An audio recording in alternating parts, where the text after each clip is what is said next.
मामा को मुख्यमंत्री बनना चाहिए कि नहीं? जाति जनगणना ने बीजेपी को कंफ्यूज कर दिया है। उसको समझ नहीं आ रहा है कि करे तो क्या करे।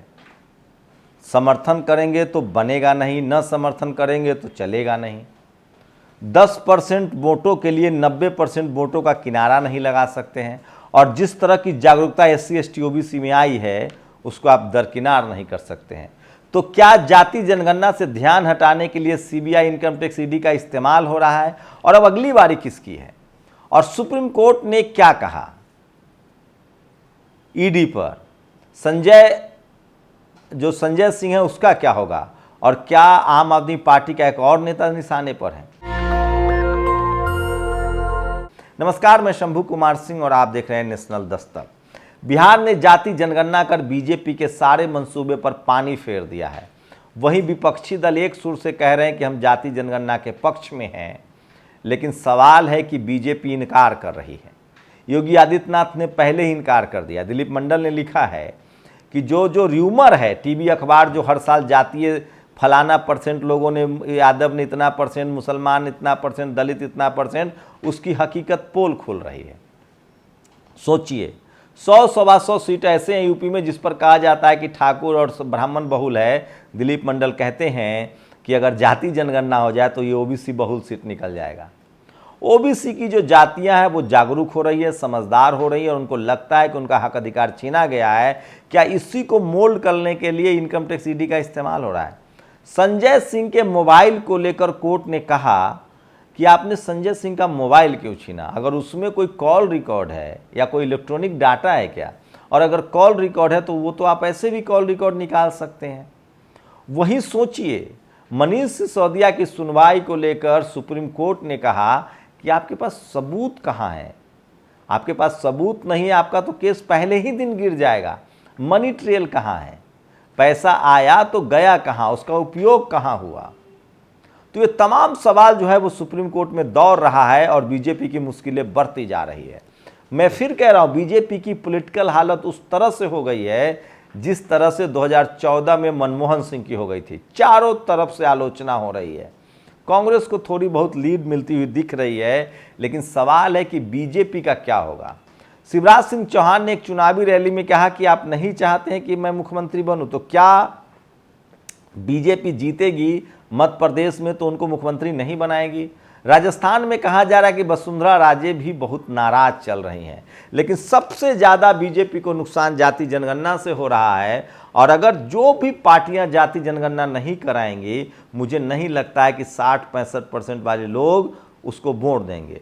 धर्म के आधार पर बीजेपी 2 बार सत्ता में आ चुकी है। जिस तरह से बेरोजगारी है, मायावती जी ने आज एक ट्वीट किया है, उस बात में भी दम है। उन्होंने कहा कि कांग्रेस बीजेपी लोगों को गुमराह कर रही है। अगर उनको जातीय जनगणना कराना था तो कांग्रेस ने सत्ता में रहते हुए क्यों नहीं कराया, और बीजेपी क्यों गुमराह कर रही है? दरअसल ये लोग बेरोजगारी, महंगाई, और जिस तरह से बेरोजगारी है, महंगाई है, आम लोग की मुश्किल बढ़ रही है, उससे ध्यान भटकाने के लिए ये राजनीतिक शगुफा छोड़ रहे हैं। लेकिन सवाल है कि जाति जनगणना ने अपना रंग पकड़ लिया है और बिहार के आंकड़े के बाद पूरे देश में सबसे ज़्यादा जो डिस्कोर्स हो रहा है वो जाति जनगणना को लेकर हो रहा है।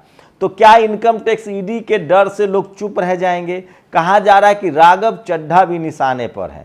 आज तो उनके खिलाफ एक फैसला भी होगा कि उनको घर खाली करना है। दरअसल राघव चड्ढा पहली बार MP बनते हैं और उनको मंत्री टाइप का कोठी मिल जाता है। खैर, अब उसको खाली करना पड़ेगा। सोचिए, ये भी कास्ट प्रिविलेज है।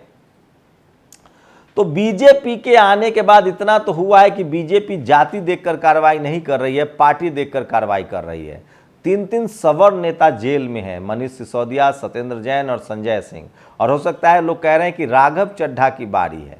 एक बात तो तय है, लालू यादव और तेजस्वी यादव को जमानत मिल गई है, तो बहुजन नेताओं पर तो फिलहाल बीजेपी हाथ नहीं डालेगी। कांग्रेस का यही सारा पाप है। कांग्रेस के दौर में लगातार SC ST OBC के नेताओं को जेल में डाला गया।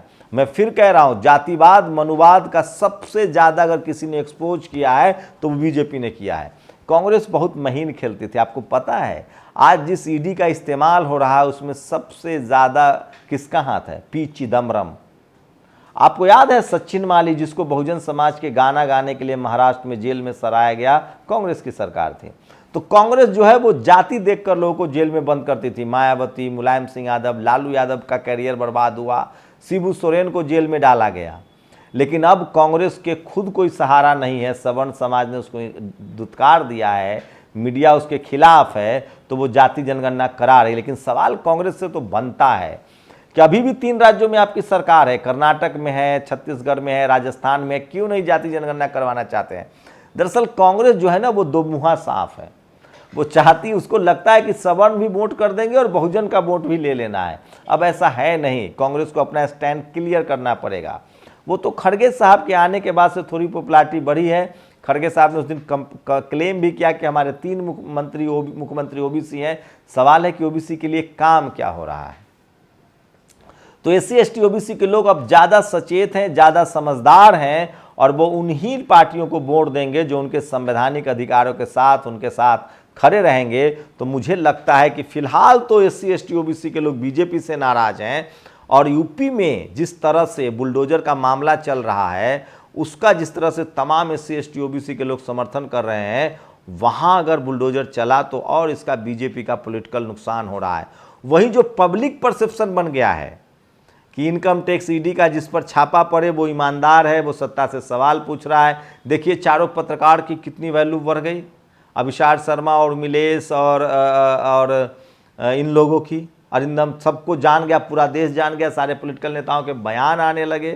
तो फिलहाल बीजेपी अभी जो भी कर रही है उसको उल्टा पड़ रहा है, उसका दाव उल्टा पड़ रहा है। टीवी अखबार के लाख कोशिशों के बाद सोचिए आज के डेट में लगभग 50 से 60 करोड़ लोग उन चैनलों को देख रहे हैं जो बीजेपी के खिलाफ बोल रहे हैं। चाहे अभिजीत अंजुम हो, अभिषार शर्मा हो, रवीश कुमार हो, कांग्रेस के पक्ष में लहर चल रही है।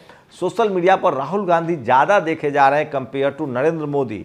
टीवी अखबार देखना लोगों ने पहले ही बंद कर दिया है, उसके बाद नरेंद्र मोदी भी आ गए, लेकिन नरेंद्र मोदी तो मोदी से भी कम रवीश कुमार ज़्यादा पॉपुलर है। सोचिए खुद प्रधानमंत्री नरेंद्र मोदी ने कहा कि मैं 15 साल से यूट्यूब चला रहा हूं, उनका सब्सक्राइबर टोटल 17 मिलियन है, अब 18 मिलियन हो गया है।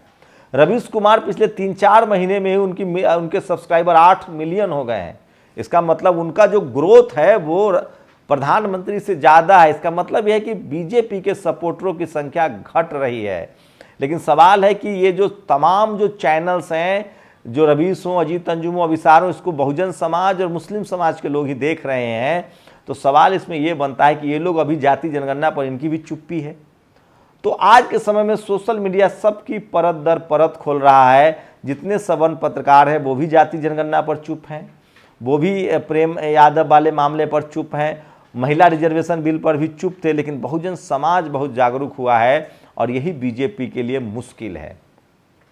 अभी भी बीजेपी के पास मौका है कि वो जाति जनगणना का ऐलान कर दे कि हम करवाएंगे, अगर मोदी जी को प्रधानमंत्री बने रहना है तो।